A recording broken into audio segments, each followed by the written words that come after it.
Oh, hi, Sabrina here. I am trying to figure out a way to help all of my massage patients at the chiropractic office. And what I've decided is to show some poses, yoga poses, that would be great openers. The point of yoga is not only to find your inner light and contain it there, among many other things. But I feel like it is a great way to give your body a chance to heal. So lately, I've had a lot of clients come in that are getting help in opening their hips. So, although, it's harder for some to do these poses than others, I just wanted to help by giving the patients a chance to sit at home and stretch out their hips. So maybe I'll show you just a couple poses that you can sit with, that you can do every day, that could ultimately help you refrain from surgery and get the stretching that you need in your hip creasers. So one pose that I love that has been helpful to me and was hard in the beginning is I don't even know the name of it, but okay, how you get there is I think it's pigeon. So you would actually tuck your toes, tuck them, and keep your hands and wrists under your shoulders. Pop your hips up to the sky, and this is your downward dog. You raise your right leg up, squeeze your glutes, and contract your quads. And then you're gonna bring it down to where your knee matches your elbow and your ankle matches your opposite wrist.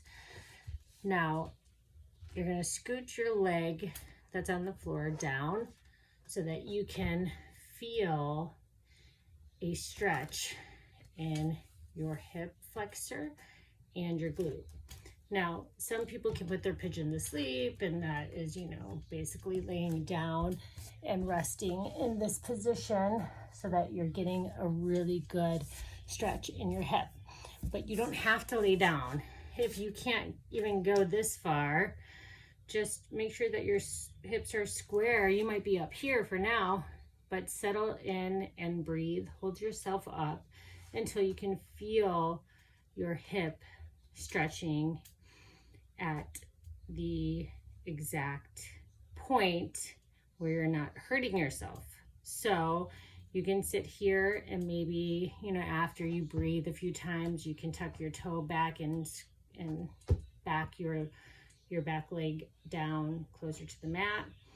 Perhaps this is super easy for you and you can get even farther down to where your glute will hit your mat and you can fold over.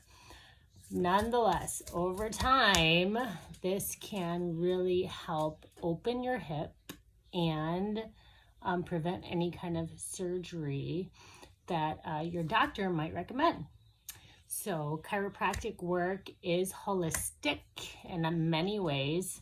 Whether people believe their doctors or not, they are true holistic doctors, in my opinion. That's just me, okay? So to come out of this, when you've had enough, and you can sit there for as long as you would like, as to not hurt yourself, of course.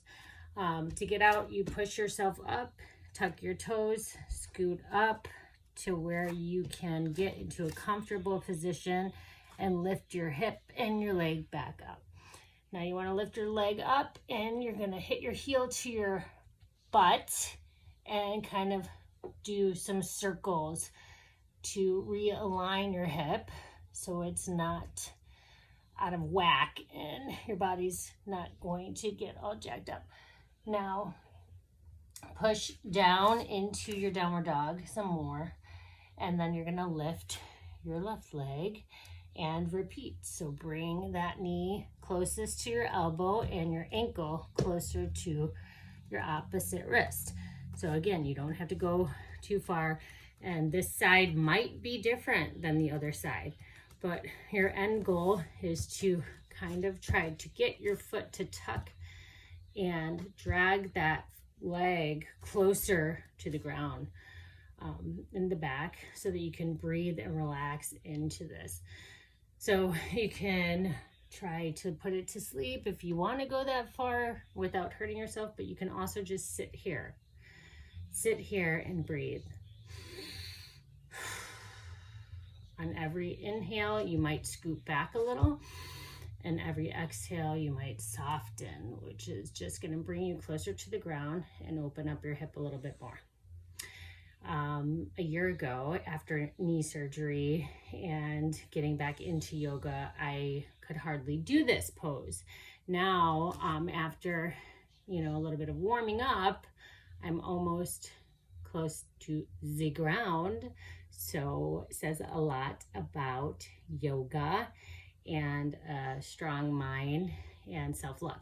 So you have to continue to practice because you have to be consistently infatuated with yourself and healing. When you've had enough of this, and when you can't get to as low as any lower, then you would tuck your toes and push up through the palms or pads of your hands to lift your back leg and squeeze closer so that you can lift your bent knee back up.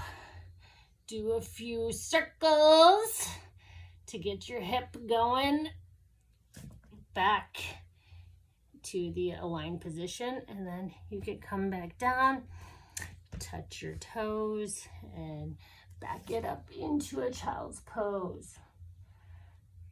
So I call this Chiro-Yoga, and if you want to join me, you can learn some more moves on opening your hips so that you do not have to forego hip surgery.